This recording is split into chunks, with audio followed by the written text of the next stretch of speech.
नमस्कार, मैं डॉक्टर अमित रंजन एक बार फिर से आप सबका अपने YouTube चैनल बीपीएससी जोन पर स्वागत करता हूं। कबीर के पदों की व्याख्या को हम लोग कर रहे थे, उसी श्रृंखला को आगे बढ़ाते हैं और हम लोग देखते हैं आगे के पद। ये जो पद है पिछली बार छूट गया था, उसको पहले करते हैं।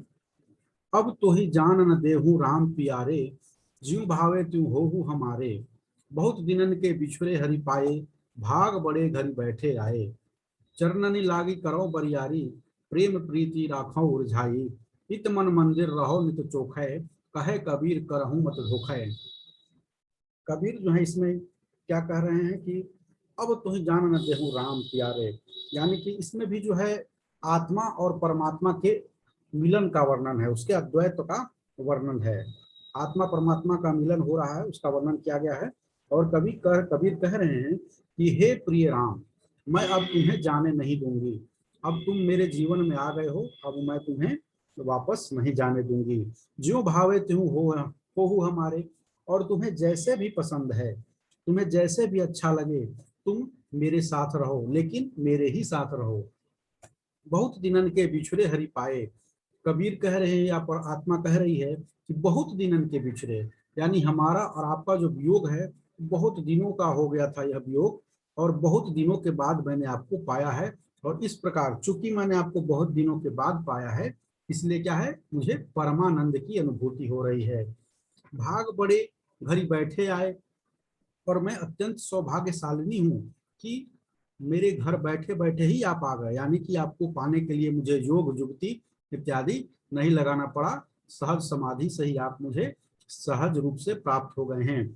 इसी भाव की जो एक और पद है, इसके पिछले वीडियो में हमने देखा था, वही यहाँ पर उसी को आगे बढ़ा बताया गया है। चरणन लागी करो बरियारी, मैं आपके चरणों में लग जाऊंगी, आपके चरणों की सेवा करूंगी, आपके चरण पकड़ लूंगी। और करो बरियारी, बरियारी मीन्स हठ करना, और मैं हठ पूर्वक आपको रोकूंगी। प्रेम प्रीति राखो उलझाई, और प्रेम में प्रीति पूर्वक जो है आपको अपने प्रेम में उलझाए रखूंगे। इत मन मंदिर रहो नित चोखै, ऐसा है कि आप जो है मेरे मन मंदिर में अच्छी तरह से रहो, मेरे मन मंदिर में बस जाओ। कहे कबीर करहूं मत धोखै। और कबीर दास कह रहे हैं कि आप किसी के भी भुलावे में, किसी और के कहने पर मत जाओ, किसी और के भुलावे में मत पड़ो, और मेरे ही मन मंदिर में वास करो। यह पहले पद की व्याख्या थी। दूसरा हम लोग दूसरा पद देखेंगे कि तनना बुनना तज्या कबीर, राम नाम लिख लिया शरीर। जब लग भरो नलिका बेह, तब लग टूटे राम स्नेह। ठाढ़ी रोवे कबीर की माई, ए लरिका क्यों जीवे खुदाई। कहे कबीर सुनहूरी माई, पूरन हारा त्रिभुवन राई। कबीर दास इसमें क्या है, कबीर जो है हम लोग जानते हैं कि बुनकर थे, तो अपने जो है बुनकरी पेशे से जुड़े हुए जो शब्दावलियां हैं, उनको लेकर उसका ताना बाना बुनकर इन्होंने इस पद की रचना की है। तनना बुनना तज्जा कबीर, कह रहे हैं कि कबीर दास ने जो है अब जो है तनना कपड़ा बनाना छोड़ दिया है। क्यों छोड़ दिया है भाई, और कपड़ा बनाना छोड़ दिया है, उसके बाद अब वो क्या कर रहा है, तो राम नाम लिख लिया शरीर, उसने अपने संपूर्ण शरीर पर राम का नाम लिखवा लिया है। ठीक है, उसने कपड़ा बनाना कबीर ने छोड़ दिया है और अपने पूरे शरीर पर राम का नाम लिखवा लिया है। और कबीर ने कपड़ा बनाना क्यों छोड़ा है, तो जब लग भरो नली का बे, कपड़ा बनाना इसलिए छोड़ा है क्योंकि कबीर की यह सोच है कि जब तक मैं कपड़ा बुनने वाली जो नली होती है, हम लोग देखते हैं कि सुई में भी पीछे होता है धागा डालने वाला, वैसे ही कपड़ा बुनने के लिए नली में पीछे धागा डाला जाता है। तो कबीर का कहना है कि जब तक जो है उस नली के छेद में मैं जो है ये डालूंगा, धागा डालूंगा, तो जितने समय में मेरा ध्यान जो है उस धागे को लगाने में रहेगा, हम लोग देखते हैं कि सुई में जब धागा डालते हैं तो हमारा फुल कंसंट्रेशन, पूरा ध्यान उसी धागे पर होता है, उसी सुई के छिद्र पर होता है। उसी प्रकार कबीर कह रहे हैं कि मेरा सारा का सारा ध्यान जो है उस जो है कपड़ा बनाने वाले जो है उसमें धागा डालने का जो है उसी में लगा रहेगा। और उतने क्षण तक जो है क्या है कि मैं प्रभु श्री राम से को याद नहीं करूंगा, उतने समय तक मैं उन्हें भूल जाऊंगा। इसका दूसरा अर्थ यह भी हो सकता है कि जब तक मैं धागा उसमें डालता रहूंगा, उसी बीच मेरा प्रभु श्री राम से जो है नाता टूट जाएगा। ठाढ़ी रोवे कबीर की माई, ये लरिका क्यों जीवे खुदाई।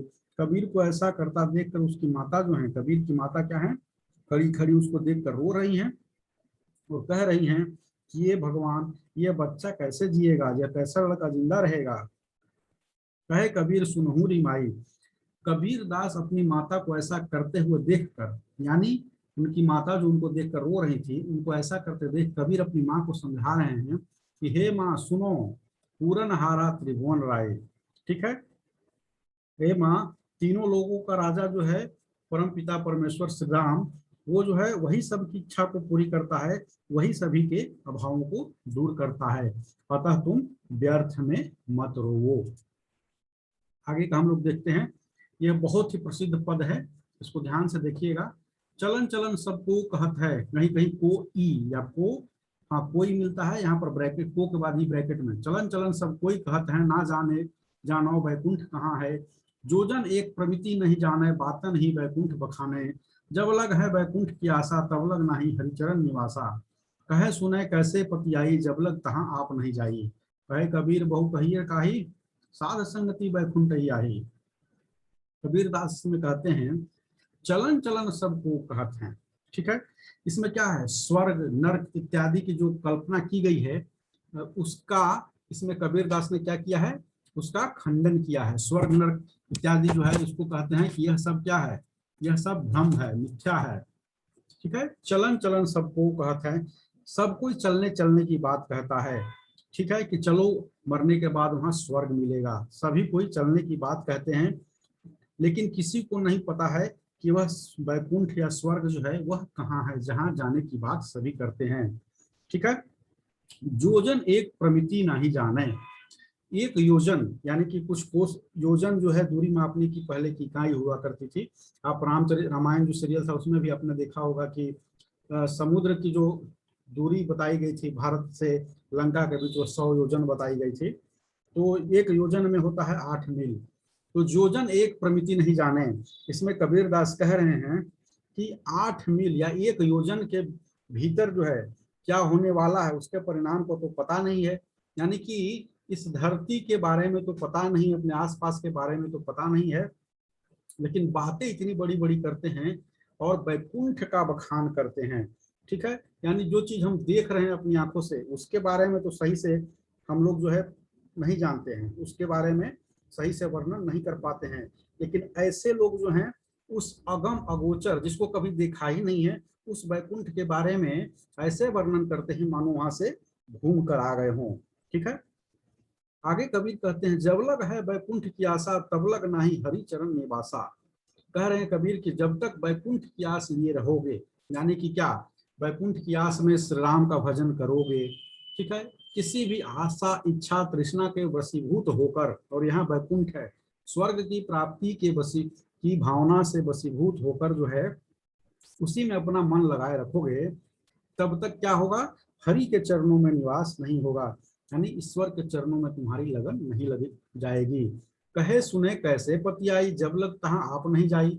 कबीर कह रहे हैं कि किसी और के कहने सुनने से हम कैसे मान ले, पतियाई मीन्स मान ले, विश्वास कर लें। जब लग जब तक, तहाँ वहां, आप खुद नहीं नहीं जाइए, जाइए मतलब जाएं। कह रहे हैं कबीर कि हम लोग, कि मैं किसी और के कहे सुने पर कैसे विश्वास कर लूं, जब तक कि मैं खुद ही वहां नहीं जा पाऊंगा, नहीं जाऊंगा, यानी मैं खुद स्वर्ग को, खुद वैकुंठ को जाकर जब तक नहीं देख लेता हूं, तब तक किसी और के कहने सुनने पर की बातों में मैं नहीं आने वाला हूं। और वैकुंठ या स्वर्ग जो एक बार जाता है, क्या वहां से लौट कर आता है, नहीं आता है। तो जो लौट कर आता ही नहीं है तो फिर वर्णन उस स्वर्ग का किसने किया, कबीर यहाँ प्रश्न कर रहे हैं अप्रत्यक्ष रूप से। और वो यह भी कह रहे हैं कि जो किसी और की बातों में ना आओ, जो देखो उसी को सत्य मानो। कहे कबीर बहु कहिए काही, साध संगति वैकुंठ जाहि। कबीर दास कह रहे हैं कि कहे कबीर बहु कहिए काहे, हम बहुत बात बढ़ा चढ़ा कर क्यों कहे, बहुत ज्यादा बात क्यों बनाए, यानी बहुत ज्यादा क्यों कहे, साधु की जो संगति है वही स्वर्ग है, वही वैकुंठ है। ठीक है, कबीर के पदों में हम 3-4 चीजों को देखते हैं, 5-6 चीजों को कबीर की पूरी रचना में। ये साधु की संगति पर बहुत ज्यादा जोर देते हैं, गुरु के महत्व पर ये बहुत ज्यादा जोर देते हैं, नारी के कंचन और कामनी रूप का इनके यहाँ बहुत ज्यादा विरोध है। ठीक है, और ये क्या बोलते हैं कि अच्छे आचरण पर इनका बहुत ज्यादा जोर है। तो उसी का एक है साधु संगति वैकुंठ याही। ये कहते हैं कि जो साधु का जो संगति है वही वैकुंठ है। हम बहुत ज्यादा काहे ला बात बनाए, सच्चाई ये है कि साधु की संगति जो है वही वैकुंठ है। कबीर अगले पद में कह रहे हैं, झगड़ा एक नवेरो राम, जे तुम अपने जनसु का, ब्रह्म बड़ा की जिन रूपाया, वेद बड़ा की जहां थे आया, यह मन बड़ा की जहां मन माने, राम बड़ा की राम ही जान, कहे कबीर हूँ खरा उदास, तीरथ बड़े की हरि के दास। ये जो पद है उसमें क्या है, व्यतिरेकी प्रश्न है। ठीक है, उल्टे ढंग से जो है कबीर प्रश्न कर रहे हैं और वो अप्रत्यक्ष रूप से कुछ स्थापित भी कर रहे हैं। प्रश्नों को पहले हम लोग देख लेते हैं। और क्या है यहाँ पर जो लोक विश्वास है, और यहाँ लोक विश्वास यानी आम जन में जो धारणाएं प्रचलित हैं उनके और कबीर के जो अपने विचार हैं, अपने जो विश्वास है, अपनी जो आस्था है, उनके बीच जो क्या है, द्वंद्व है। उनके बीच जो है वो झगड़ा चल रहा है और उसी झगड़े को मिटाने के लिए कबीर खुद कुछ मानते हैं और आम जनता के बीच कुछ और प्रचलित है।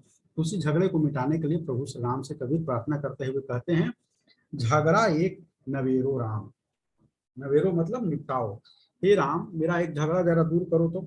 ठीक है, जे तुम अपने जन सुकाम, यदि तुम्हें अपने लोगों से, अपने भक्तों से प्रेम है तो मेरा जरा एक झगड़ा चल रहा है उसको निपटाओ तो, उसका निपटारा करो।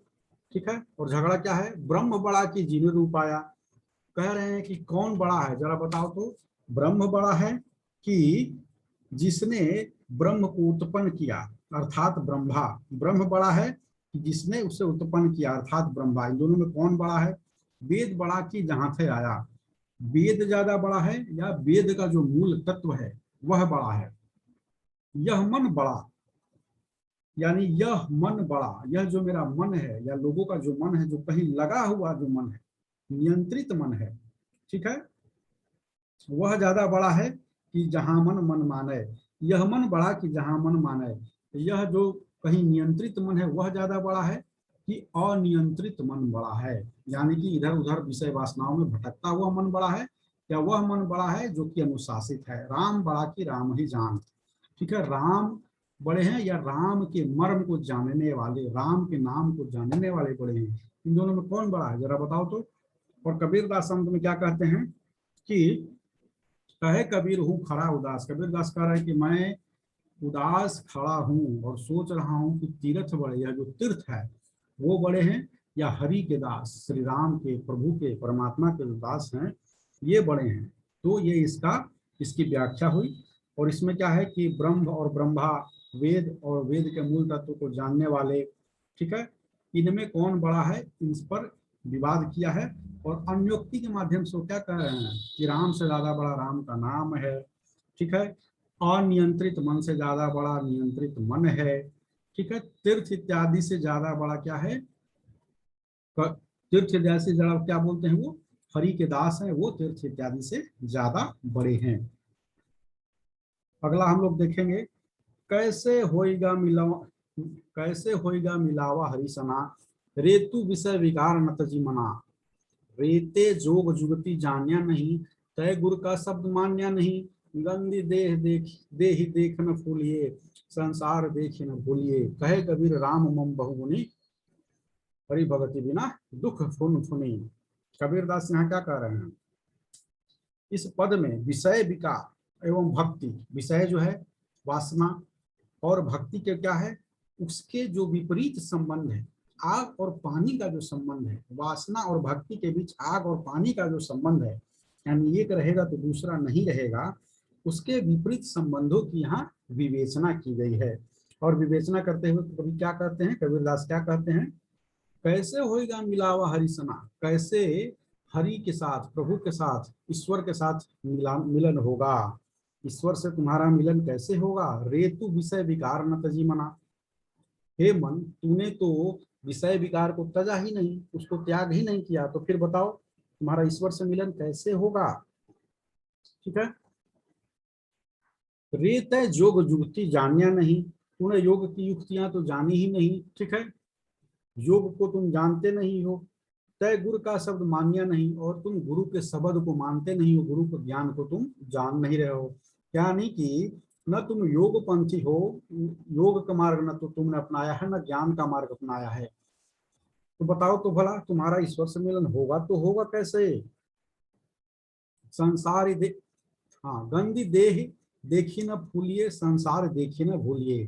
कबीरदास क्या कह रहे हैं आगे कि मैला शरीर, गंदा शरीर को देखकर बड़ा प्रसन्न नहीं हो, ठीक है। और इस संसार को, संसार में जो रंग बिरंगा चमचमापन है, ठीक है, इस संसार में जो माया मोह छितराए हुए हैं उसको देख कर जो है भूलो मत, उसमें खो मत जाओ, उसमें रम मत जाओ, ठीक है। कबीर कहे, कबीर राम मह बहुगुनी, हरि भगति बिना दुख पुन पुनि। कबीरदास कह रहे हैं कि मैंने बहुत विचार किया, बहुत गुना, गुनी मीन्स गुनना, विचार करना, ठीक है, मन ही मन सोचना, उस पर चिंतन करना। कबीरदास कह रहे हैं कि मैंने बहुत विचार किया और पाया है कि हरि भक्ति बिना, ईश्वर की भक्ति के बिना जो है पुनपुनी मीन्स पुनः पुनः, यह जो दुख है वह बार बार लौट कर आता है। तो इस वीडियो में हमने कबीर के कुछ महत्वपूर्ण और महत्वपूर्ण पदों की व्याख्या हमने देखी। अगले वीडियो में हम लोग में इस श्रृंखला को जारी रखेंगे और कबीर के कुछ और पदों की व्याख्या हम लोग देखेंगे। बस इतना ही, धन्यवाद।